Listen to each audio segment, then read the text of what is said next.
Magandang araw po sa inyong lahat. For today's video po, gagawa po tayo ng lemon kojic soap. So, simulan na natin. Meron po ako ditong lemon. Tatlong lemon. Yan, tatlong lemon. Tapos, kojic. Ang gamit ko po ay Bioshea because ito po yung hiyang ko na sabon. Bioshea. And of course, pwede nyo naman po siyang lagyan ng tawas or pwede nyo po siyang lagyan ng mayrai kung gusto nyo. It's up to you na lang po kung anong gusto nyo. Pero ako, ito lang po ang gusto kong ilagay. Yan. So, sisimulan na po natin. Hiwain muna natin yung kojic. Ayan. Buo yan, buo.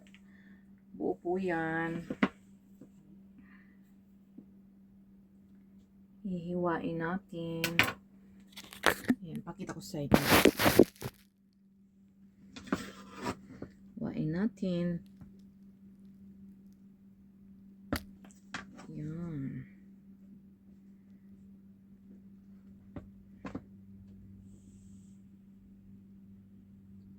Hiwain po natin ng patulis at maliliit. Liitan nyo po siya kasi para para mabilis siyang matunaw. Sa mga hindi po nakakakilala sa akin, po yung kutis ko noon. Maitim po ako. Ngayon medyo okay na kasi gumagamit ako ng ganito. Pero po, warning lang po sa mga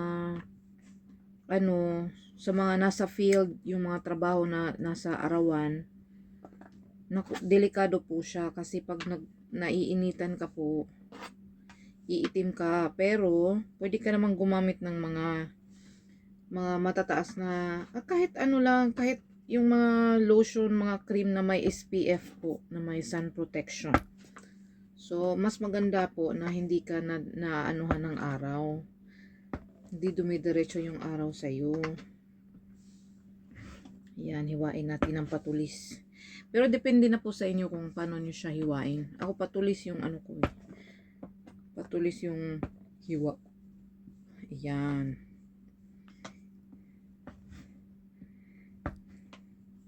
Ito po yung ginagamit kong sabon. Kaso, patigil-tigil po kasi dito po sa Dubai, mainit. So, yung trabaho ko nasa field. Ayan, tapos na siya guys. Para siyang carrots. Masarap kaya to kainin? Kainin ko kaya? Ginagawa mo. Ba pala lasa? Okay. Susunod, yung lemon. Kailangan mo muna sa loob. Squish mo para mag-lemonade siya. Pero yung nabili kong lemon is malambot. Parang juicy siya sa loob. Yan. Nunin nyo muna. Technique nyo na lang guys kung paano nyo siya palalambutin. Kasi pag ganitong yellow, pero yung mga gustong sumubok ng ganito sa Pilipinas, yung limonsito, pwede naman siya. Yan. Oh, juicy talaga. Sobrang juicy. So, kailangan ko ng saan. Iyan. Okay. Sobrang juicy po niya, guys.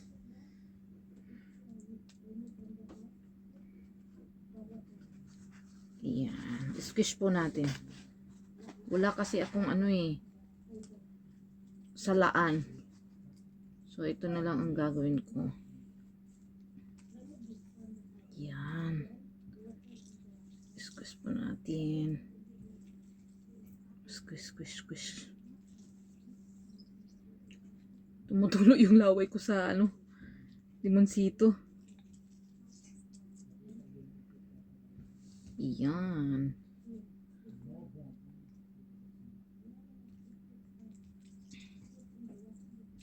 Ito po yung ginagamit ko guys na sabon. Kaya medyo naging morena yung kutis ko. Sa mga hindi po nakakakilala sa akin, maitim talaga ako kasi mahilig ako magmotor nung nasa Pilipinas pa ako. Alak ka, tumakbo na siya. Kailangan ko ng tissue. Yan po.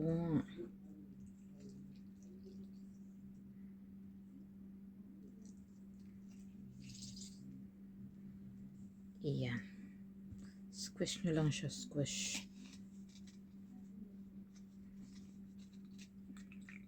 Pero kung may salaan naman kayo dyan sa inyo, yan, pwede nyo naman gamitin. Wala kasi akong salaan. Tsaka, ang pinakaayaw ko kasi yung manghihiram. Hiram palagi. Ayoko yun. So, ano na lang tayo. Squish natin. Okay? Yan. Squish, squish lang. Squish, squish.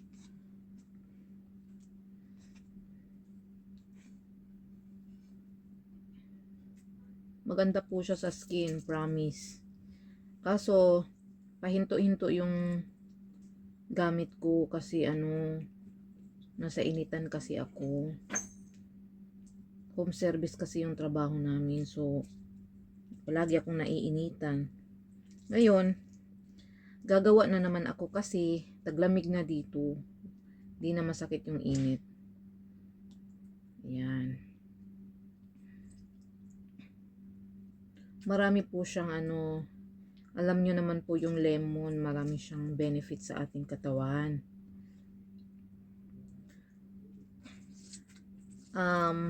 Paalala lang po, wag nyo ilagay sa mukha nyo ha. Huwag nyo pong ilagay sa face nyo.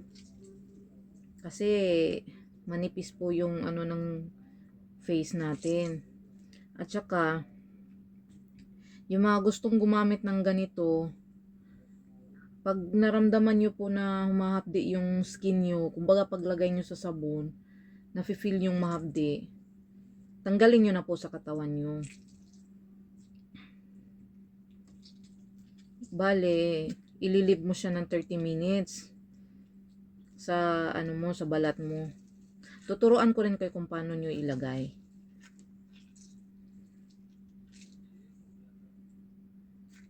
Yan. Ang dami niyang juice.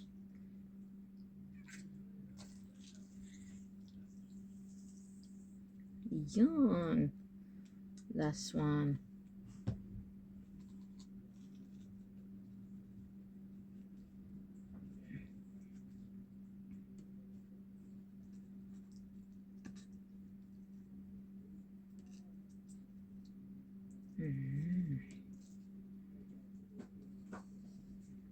Yan po. Last one. Ang dami yung juice, oh. Juicy siya ngayon.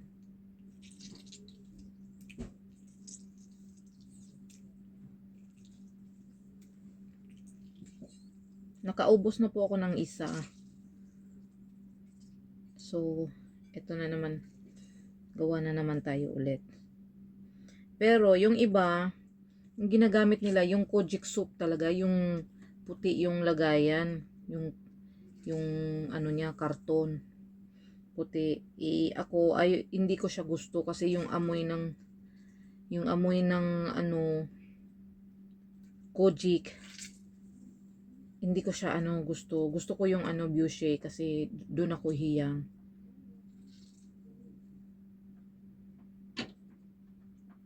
Huwag kayong gumamit ng Brilliant.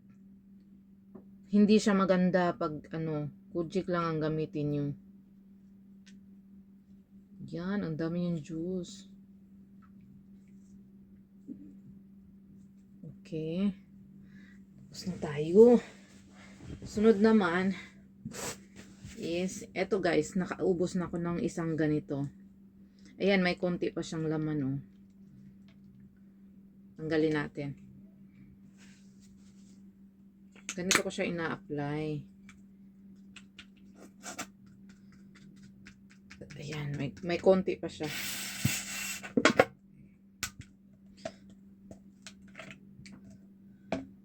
Ayan. Ayan, subukan nyo muna guys. Ganyan ninyo. Oh.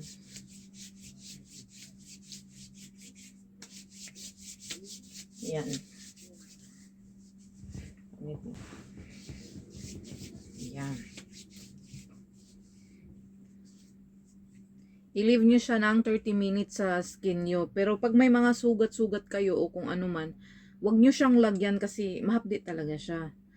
So, ang gagawin natin, lunod natin ito. Ayan. Lagay natin sa loob. Ayan.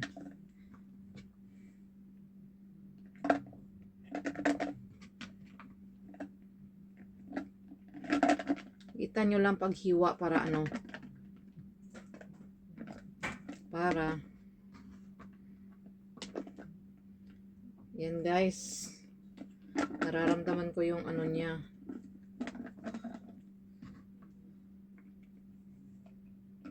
Yan. Pasok mo dyan. Mahapdi siya dito kasi may ano ako dito, may bruise. Ayun yung pumasok. Okay na yan. Yan, pasok ka. Huwag kayong gumamit ng Brilliant guys kasi nasubukan ko, pangit siya, hindi siya ano. Talagang ang pangit niya. Ujik lang ang gamitin nyo or ano. Itong Beauty. Ewan ko ba bakit pangit yung ano. Yan. Ayan na guys. Ayan. Yan, nasa loob na siya. Ayan. Lagay na natin tong juice. Sabi nila maganda daw yung ano, lagyan ng tawas. Kaso ayoko yung tawas kasi mahapdi siya sa balat pag nini-scrub. Yan, ang dami niya guys. Dami niyang juice ngayon. Yan guys. Okay. Tapos halo-haluin nyo lang hanggang sa matunaw. Yan, halo-haluin nyo lang. Okay. Medyo matagal siya. Medyo matagal siya tunawin. Pero, ayan, tiyaga lang.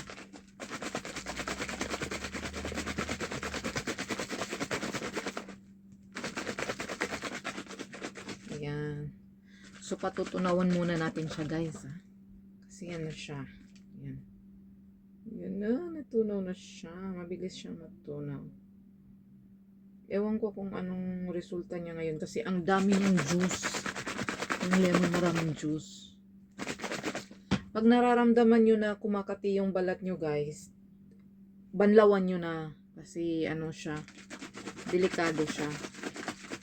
Huwag nyong kahit anong pampaganda na i-apply nyo sa mukha nyo, sa balat nyo, wag nyong pabayaan na nasasaktan yung skin nyo. Kasi doon nagkakaproblema. Pag naarawan, yun ang unang-unang masusunog. Kaya mag-ingat kayo guys. Kaya yung sinasabi nilang tiis ganda, wag kayong maniwala. Ako hindi ako nagtitiis ganda. Pag masakit na, wag na talaga. Yan. Okay? So, bukas guys. Tingnan natin kung ano, yung resulta niya bukas. Okay? See you. Good morning guys. So, ito na po. Papakita ko na po yung ginawa ko kagabi. Yan. Yan po yung resulta niya. Ito po. Ayan. Medyo may konting ano pa po. So, isi-shake lang natin. Ayan, ito na po siya. Yung ginawa ko po kagabi. Ayan. Malalaman nyo po na perfect yung pagkagawa nyo kasi sticky yung ano. sticky yung sabon. Ayan. So, susubukan na po natin siya. Ayan. Ayan po. Ganyan lang po siya. Tapos, gagawin nyo na siyang, meron pa siyang konting na ano, pero,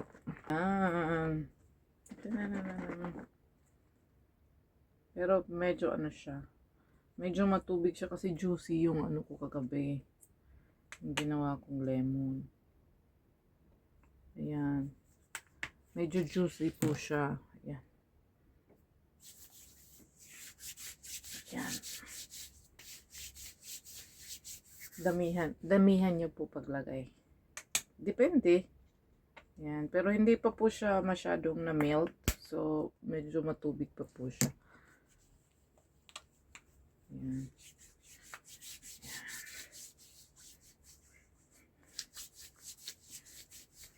Siguruhin niyo po yung mga itim-itim sa balat.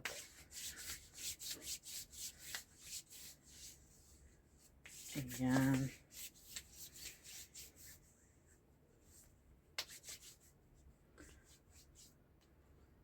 Take note lang po ha, huwag kayong magbilad sa araw.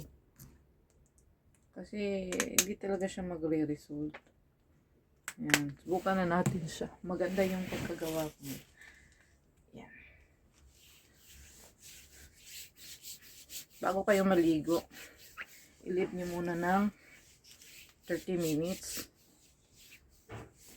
Ganito lang yung pag ano ko. Kasi pag naliligo kayo, basa yung katawan nyo, tapos ilalagay nyo siya, ano siya, mababanlas.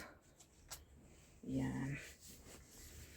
Siguruhin natin yung ano natin, yung toes, tsaka yung legs. Hindi pa po siya ano, hindi pa po siya gaanong na-melt, kaya medyo matubig pa po siya. May ano pa siya sa loob. Ayan. Papakita ko sa inyo.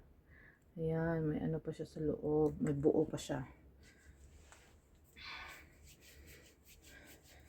Kahit sa kilikili nyo, isalin nyo na.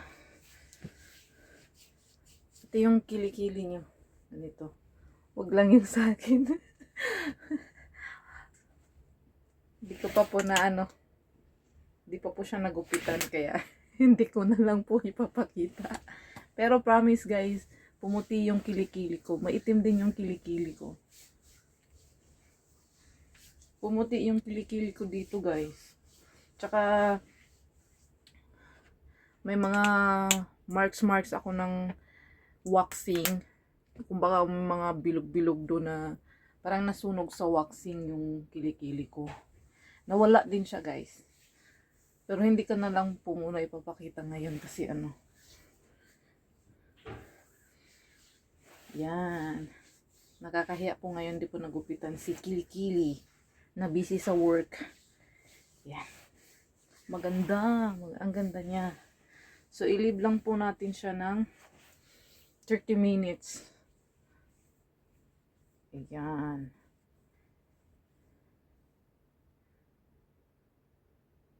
Ayan. Take note guys, pag mahapde sa skin nyo, huwag nyong anuhin na. Ayan. So, hanggang dito na lang po yung video ko. Salamat po.